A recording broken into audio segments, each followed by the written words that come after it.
Ilalagay ko na itong gata. Yan ay pangalawang piga. Luya. Sibuyas. Maglalagay din ako ng bagoong alamang, asin, at ng paminta.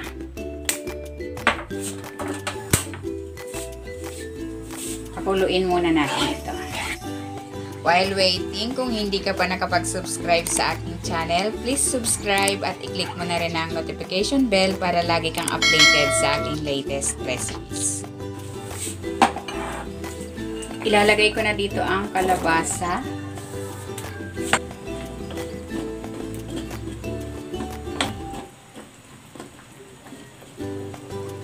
Takpan natin para maluto.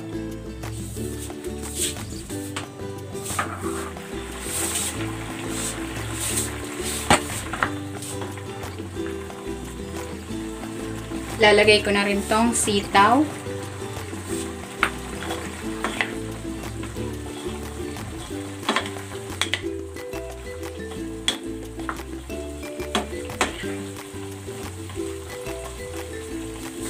At itong alimasag. Ayan, ilagay na rin natin.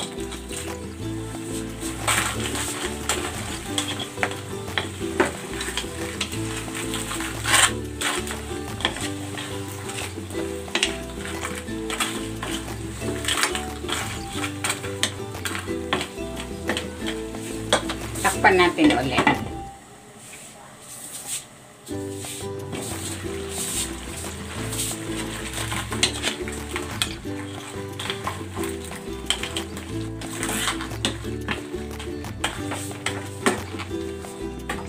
Ilalagay ko na dito yung coconut cream. Ito yung pinakaunang piga. Medyo malapot.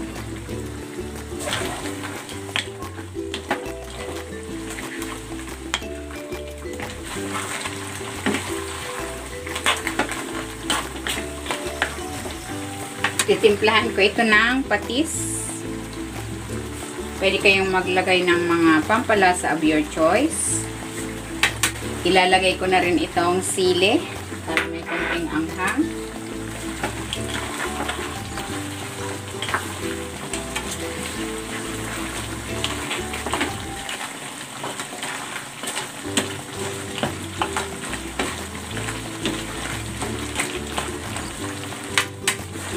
Tikman na natin.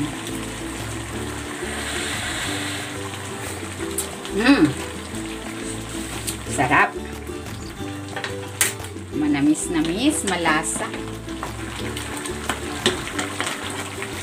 Ayan, luto na itong ating ginataang sitaw at kalabasa with alimasag. Hanguin na